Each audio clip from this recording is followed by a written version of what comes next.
Hey guys, welcome back. So what this video is going to be about are ways I came up with to kill certain bosses a little bit easier. So what I came up with is a way of killing certain bosses that eliminates a lot of the switching and some of the technicalities. This video really isn't intended for new players. This is more catered to people who aren't exactly new, have a lot of item requirements, have pretty good skills, and just simply maybe you're just not that great at the game.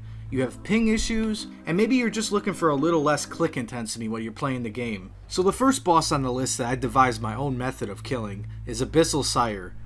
So my method of killing Abyssal Sire is only a little bit different than the way most people kill it. Basically what I'm doing is I'm going to replace the range with a magic setup.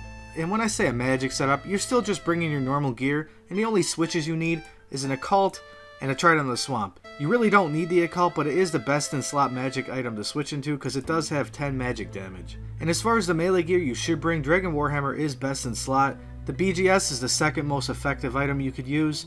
And if you don't have an Arclight, a Zamorak and Hasta is probably second best, unless you can afford a Rapier, which might even be better in an Arclight, but I'm not sure. As far as the gear setup goes, you want to have as much offense and defense as you can possible. So you probably don't really need bandos. You don't need a torture. You could just use a Fury. I would use maybe Varek skirt and Torag body, or a Varek skirt and a torso, and possibly a Fury if you don't have a torture. But basically your gear setup is mainly catered toward the melee aspect. The only thing you're going to be using magic for is the tentacles, in which case in this gear setup I think I max out with a 37 if I use Imbued Heart, which is also not necessary. So the main point of this method is it is a little bit easier, there's less switches, and this magic setup is almost as effective as the range setup, maybe slightly slower kills per hour. For killing Abyssal Sire in general, I would recommend that you're zoomed out as far as you possibly can be. I personally don't play on fixed mode, and I think this is a little bit better for PvM. So the best way to get here is a fairy ring, and the best fairy ring to use is the one in your house right next to your pool. Like I said, this guide is intended for people who have high level requirements,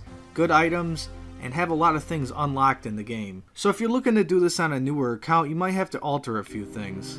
So once you get in here, what I usually do is I usually go to the southwest chamber.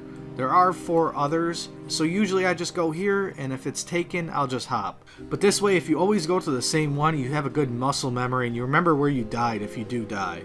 So the first thing you want to do is you want to put your staff on and your occult necklace. So one of the most important things to know with Abyssal Sire in order to not get hit by these tentacles, which deal up to like 30 damage, is you got to stay behind this line. Basically this 3 to 3 square section right here to here, all the way from one end to the other. And if you say get like right here, you can get hit by this tentacle once you start to kill. And I'll show you what that looks like in a second. Another thing is when you're initially starting the kill, make sure you wake it up with one single spell, and then you can use Smoke Barrage on it. And then use your Imbued Heart if you have one.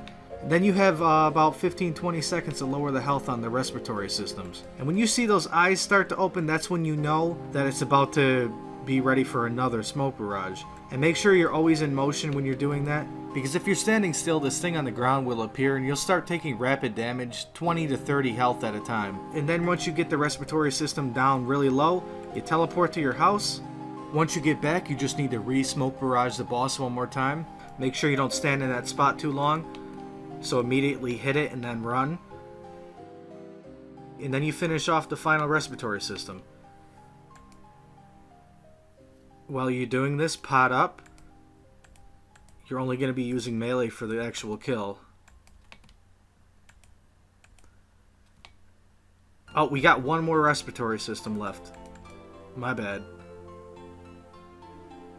Oh wow, I'm going to have to So I'm going to have to re-stun it. That's fine.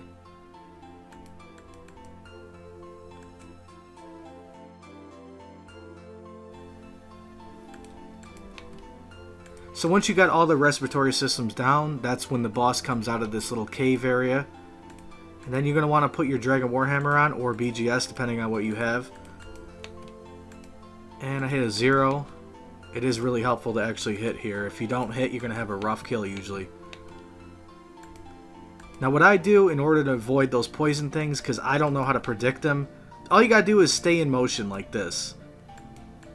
Once the boss gets down to about half HP, which it will this hit right here, it'll walk over here. All you gotta do is stand right here. Make sure you turn range protect on. As soon as it does that animation, that means you can run in. I did it a little too early. And then every 2 hits, you move. And if you feel like you're going a little slow, you might want to move on the first hit. Once it does that, you have to back up immediately, because if it blows up, it deals up to like 70 damage. Then come back, every 2 hits, move.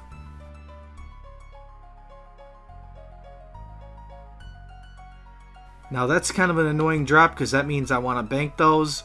But what you should do before you teleport every single time is the same exact process. Basically, you just got to hit this once to wake it up.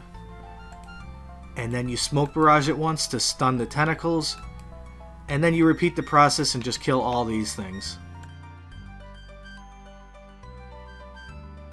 Once again, the eyes are opening back up. That's when you know you should re-stun it.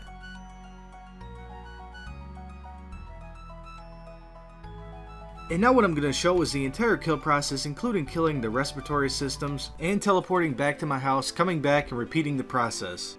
And I would have to say the single most important thing to know about this boss, you have to make sure you hit twice and then move 2 squares to your right and left. Make sure there's one single tile in between the 2 tiles that you're moving back and forth from. Exactly how you would run core at Corp. The only difference is instead of every other hit, it's every 2 hits. This can take a little bit of practice, and it's probably the only reason why some people have a hard time with Sire.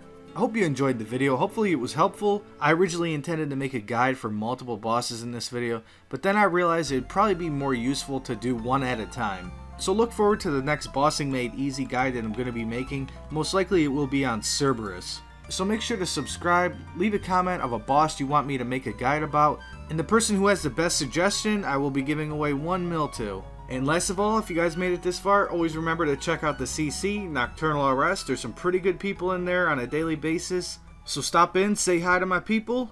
Peace out, guys.